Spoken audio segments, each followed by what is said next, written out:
It begins with the sound of rain on an old roof. You can almost smell the mildew before you see it. That kind of damp that clings to paper, to wood, to memory. Somewhere in rural Ohio, there's a building that doesn't belong anymore. It stands just beyond the edge of the town map, its windows dark, its name forgotten. But once it was full of children. They called it St. Hildegard's Home for Orphaned Youth, a place meant to protect the abandoned, the unwanted, the invisible. The year was 1905 when its iron gates first opened. Newspapers called it a beacon of charity, a sanctuary of hope. But hope is a fragile thing, and inside those walls, it rotted faster than the floorboards. For decades, the orphanage operated quietly, its reputation neither good nor bad. Then, in 1933, during the height of the Depression, a state inspector arrived for a routine visit. What he found, or what he refused to write down, became the reason the building was quietly shut down just a few months later. No official report survives, only fragments. A faded ledger with missing pages, a priest's letter to a bishop marked urgent, and a handful of surviving children who as adults would refuse to speak of what happened, except for one. In 1962, a woman named Clara Reese gave a short interview to a local radio host. Her voice trembled as she recalled her years at St. Hildegard's. She said the place swallowed children whole, that some nights they would hear footsteps in the attic, followed by the sound of crying that would stop all at once. When the host asked her what she meant, she went silent. After a long pause, she said something the station later erased from the recording. It wasn't the staff we feared. It was the building itself. No one knows what happened to Clara after that interview. Her house was found empty a year later, her belongings untouched, her car still in the driveway. There were no signs of struggle, only a single object left on her kitchen table, a rusted key tagged with a thin paper label. The words, written in a child's hand, read Dormitory B, do not open after dark, and that's where our story begins. Locals say St. Hildegard's was built on cursed ground, a plot of land donated by a man who lost his entire family in a fire. His name was Thomas Bell, a farmer who vanished not long after the deed was signed. The townsfolk whispered that his land was hungry, that it took back what it was given. When the orphanage rose up from its ashes, the stories stopped. Or maybe they were simply ignored. People wanted to believe in progress, not superstition. The building was massive for its time. Red brick, 6 stories tall, with a central bell tower and 2 long dormitory wings. Photographs from the early 1900s show rows of children lined up like soldiers, their faces pale, eyes too old for their years. In the background, the windows are black, reflecting nothing. It's said that during storms, lightning never struck the roof directly. It always forked away, as if the sky itself avoided it. Inside, life was cold and strict. The nuns who ran the home demanded silence at meals, silence in the halls, silence even in prayer. Punishment was swift and creative. Children who misbehaved were sent to reflection, a small locked room in the attic where they were left alone for hours, sometimes overnight. Those who returned from reflection were different, quieter, distant, their eyes unfocused. And then, one winter, a boy named Samuel went missing. No one saw him leave. No tracks in the snow, no broken locks, no explanation. His bed was still made, his shoes still neatly placed beneath it. Over the next 3 months, 5 more children disappeared the same way, vanishing between night and dawn. The staff blamed runaways. The police filed thin reports. But even the officers refused to go near the building after dark. One patrolman years later told his grandson that when he stood near the main gate that winter, he heard children whispering his name from inside the walls. By spring, St. Hildegard's was nearly empty. Parents stopped sending their children. The few who remained were moved elsewhere and the doors were sealed. No demolition crew ever came. The state simply abandoned it. For nearly 30 years, it sat untouched, the forest reclaiming it inch by inch. But not everyone forgot. In 1961, a group of university students from Columbus visited the ruins for a research project on early 20th century institutions. Only one of them, a history major named Evelyn Price, ever spoke about what they found there. Her notes describe carvings on the walls of Dormitory B, not words, not symbols, claw marks. Evelyn's notes were discovered years later, tucked into a library book at Ohio State, filed under Urban Planning and Public Welfare 1900-1950. Most of the pages are faded, some torn, but the fragments tell enough. She wrote about the air inside the orphanage, how it felt heavy, like breathing through a soaked blanket. She described rooms still furnished, blankets folded, dishes stacked neatly in the dining hall, as though everyone had simply walked away. Her group split up to document the building. 2 went to the chapel, 1 to the kitchens, and Evelyn to the upper floors. She wrote that the dormitory smelled faintly of sulfur and rainwater. The floorboards bowed under her weight, moaning in a rhythm almost human. She found one room that still had toys on the floor, small wooden horses, a doll without eyes, a tin soldier missing its arm. In the corner, she said, there was a shape beneath the bedspread. At first, she thought it was a bundle of blankets, but when she touched it, it moved. Just once, a shudder like an exhale, Evelyn ran, and she wrote that the hallways shifted behind her, doorways appearing where there hadn't been any. By the time she reached the entrance, the others were gone. For hours, she searched the grounds, calling their names. The only sound that answered was a faint ringing, a bell, coming from deep inside the building. She went back once, she says, just far enough to see into the entrance hall again. There was no wind, but the front doors were slowly closing, as though the building itself was breathing in. Evelyn was found the next morning on a rural highway 7 miles from the site. She was barefoot, her notebook clenched in her hands. The police dismissed her story as hysteria brought on by fear, but in her later interviews, she insisted what she saw wasn't hallucination. She said the building was alive, and that it had learned to keep what entered.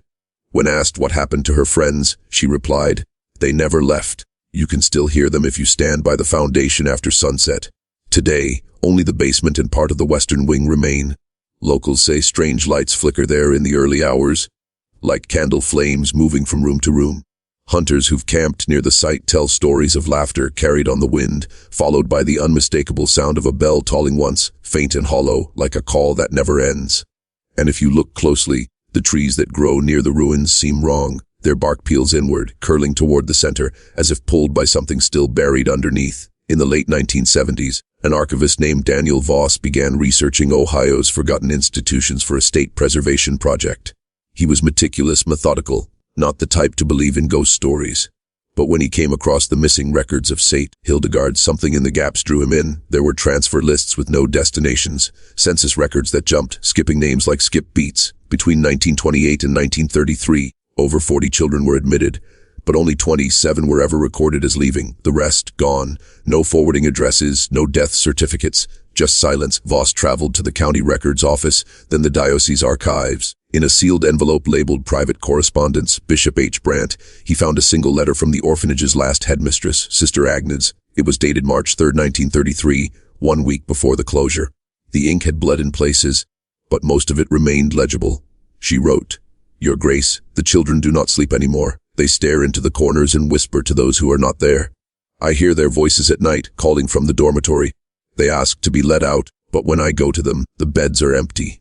I beg you, send someone before the house takes more of them." That letter was never sent. When Voss visited the orphanage ruins himself, he found the paper tag from the key, Dormitory B, nailed to the wall above what had once been a doorway. Beneath it was carved a single word, "still." In his notes, Voss described the overwhelming quiet, not peace, but pressure. He said it felt like standing underwater, sound crushed out of existence. His last entry, written in a shaking hand, reads, "There are footprints in the dust. Small, fresh." After that day, he stopped his research. Friends said he refused to talk about the orphanage again. But in 1982, after Voss's death, his nephew inherited his house and found a small wooden box hidden behind a wall panel. Inside were pieces of broken stained glass, a child's shoe, and a strip of cloth embroidered with the initials SHHY, St. Hildegard's Home for Youth.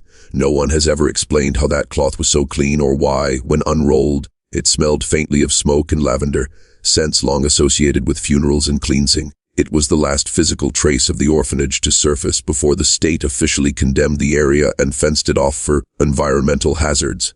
But locals know better. They say it wasn't the ground that was toxic. It was what still waited beneath it. By the 1990s, the legend of St. Hildegard's had become a kind of local ghost story, something teenagers whispered about at bonfires or dared each other to visit. But behind every legend, there's always someone who can't stop digging. That someone was journalist Peter Latham.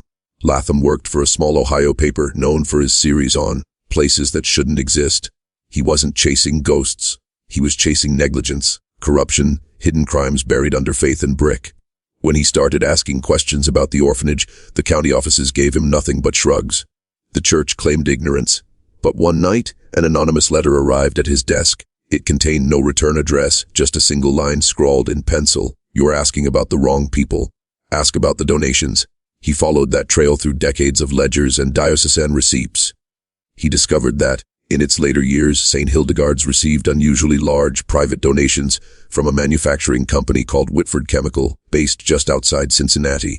The company no longer existed, but its records hinted at something darker: experimental funding tied to behavioral conditioning research. Latham theorized that the orphanage wasn't merely a refuge, it was a testing ground.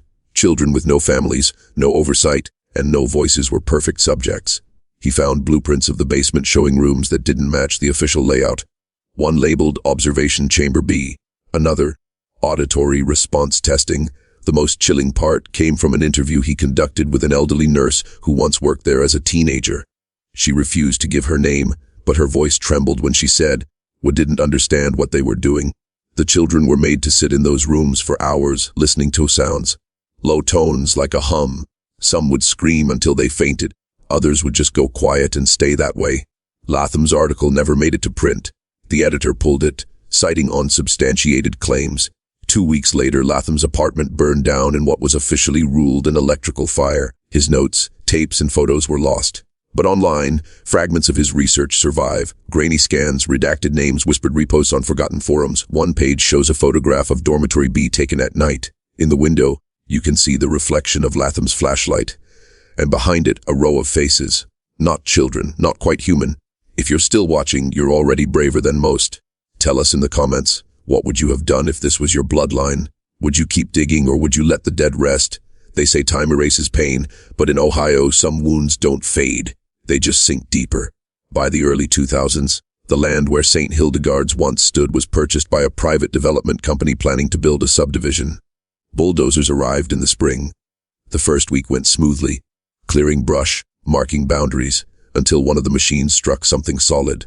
It wasn't stone, it wasn't wood, it was a door. Buried beneath nearly 5 feet of earth lay a steel hatch, sealed from the outside. When workers pried it open, a rush of air escaped, stale, warm, and carrying the faintest scent of candle wax.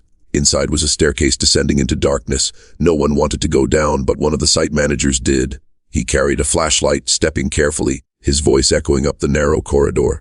He didn't make it far before he called out, said he found a room. Then silence. They heard him breathing through the radio, ragged and uneven, and then a sound like whispering, soft but layered, as if 100 voices were speaking just below hearing. The flashlight flickered once, twice, then went out. When the police arrived, they found the hatch open, the equipment abandoned. No sign of the man. The development project was cancelled. The company filed bankruptcy within months, and the land was fenced off again, this time with state warnings about unstable ground. Years later, a documentary crew tried to revisit the site. They were denied access but filmed from the perimeter. In their footage, at exactly 3:17 a.m., a bell can be heard ringing in the distance, faint but distinct. When slowed down, the audio reveals something else beneath it, a child's voice whispering the same phrase over and over. "We're still here." Archaeologists from a local university later studied aerial scans of the property and discovered an anomaly beneath the soil. A network of tunnels stretching far beyond the orphanage's foundation. No one knows who built them or why they were never documented. But those who've studied the blueprints think the tunnels connected to nearby mines and maybe something older. Some say the ground itself remembers. That St. Hildegard's wasn't built on cursed land, it made the curse. There's a story told among the oldest residents of the nearby town, those who still refuse to drive that way after dark. They say on foggy nights, you can see lights moving through the trees, small flickering, like children carrying candles.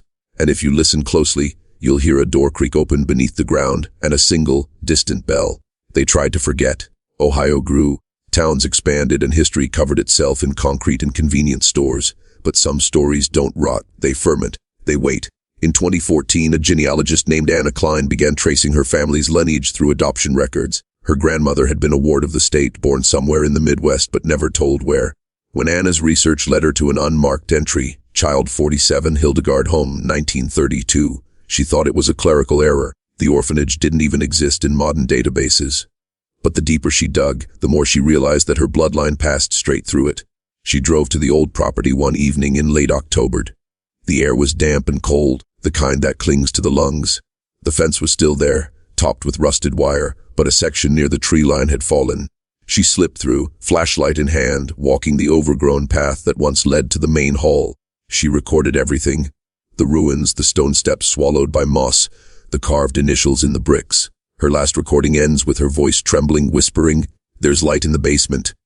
Anna was never seen again, but 3 days later a hiker found her camera lying in the mud beside a rusted key. The footage shows her descending into a narrow passage. Then a bell, one single toll. The image flickers, and just before it cuts out, A faint figure appears in the frame, small, barefoot, watching. The state recovered her remains months later in a collapsed section of the foundation. The official report lists cause of death as exposure. Yet, the medical examiner noted something strange. Her fingernails were caked with brick dust, as though she had been clawing her way out. Today, nothing stands where St. Hildegard's once loomed. The soil was leveled, the ruins buried, the records sealed for heritage protection. But sometimes, after a heavy rain, the outline of the foundation seeps back through the mud. A perfect rectangle, like a shadow the earth refuses to erase. They say if you stand in the center of that shape at midnight, the air will go still. You'll feel it before you hear it. That pressure, that breath beneath your feet. Then the sound of a bell, faint and hollow. And if you listen long enough, you'll hear them, the children, whispering the only word they ever had left. Still, and maybe that's the truth of this place. Not a haunting, not a curse, but a hunger that began with neglect and grew into something that learned how to wait. Because the past never disappears. It just finds new rooms to hide in. And sometimes those rooms are inside us.